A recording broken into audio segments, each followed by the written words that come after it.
اور وہ وقت تھا کہ جب آپ دیکھیں کہ اگر آپ کتاب الاغانی کا مطالعہ کریں، اب اصفہانی کی کتاب ہے، آپ دیکھیں گے کہ دنیا بھر کا فیشن جو ہے وہ جو بڑی معزز خواتین سے ایشو ہوتا ہے.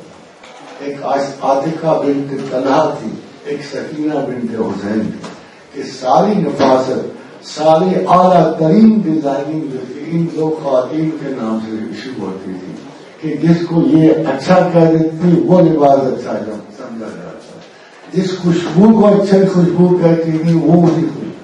اور ابھی مڈل ایجز بھی اگر آپ دیکھ لیں تو خواتین محترمات اور نور جہاں کو سب سے بڑا اسپیشلسٹ خوشبو کا، یہ آج کل کی جتنی خوشبو ہے نا یہ ملکہ نور جہاں کی مرحوم میں ہے.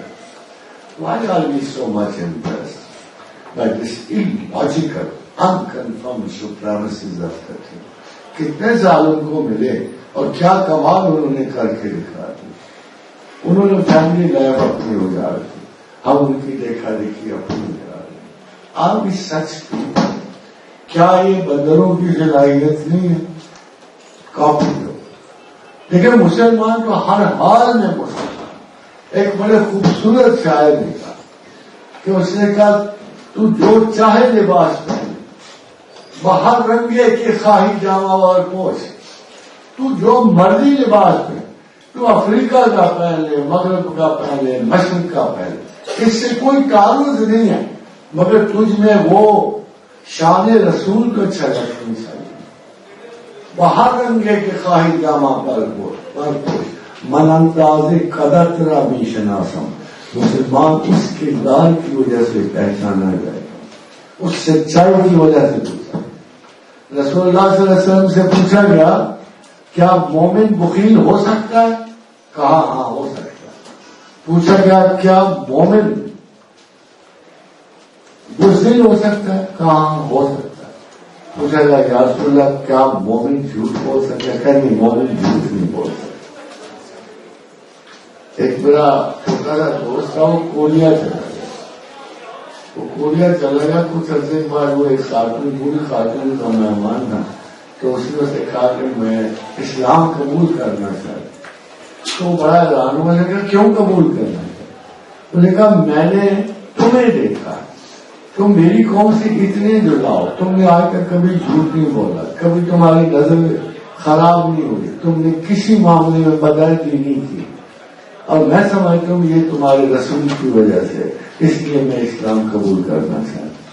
جب آپ میں وہ خاصیت نہیں آئے گی مسلمانوں والی، وہ ہوئے رسول نہیں آئے گی، تو پھر آپ کو کیا دعویٰ ہے کہ ہم بڑی قوم ہیں، بڑے لوگ ہیں، بڑے رسول کے تابعین ہیں؟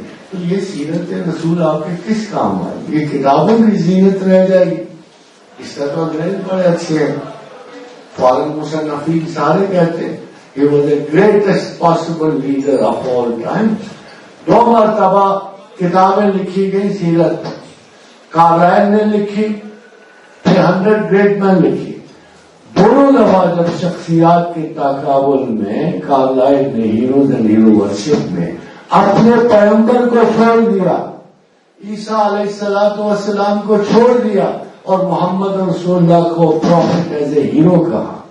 پھر 100 Great Men میں انہوں نے 100 آدمیوں کی سب سے زیادہ انسانیت کو متاثر کرنے والے شخص کی تفسیر پہلے نمبر پر محمد رسول اللہ صلی اللہ علیہ وسلم کا نام رکھا. یہ ہم تو نہیں تھے، یہ تو غیر تھے.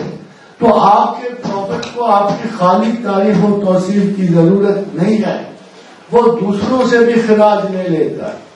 ونسٹن چرچل جیسے شخص کے بارے میں یہ تحقیق ہو رہی ہے کہ وہ بالکل پکا مسلمان تھا اندر سے، حالانکہ مسلمانوں سے جنگیں لڑتا، مگر اپنی بڑی بہن جو اس کی رومن کیتھولک تھی بڑی سخت، اس کے ڈر سے اس نے کبھی اپنا مذہب ڈکلیئر نہیں کیا.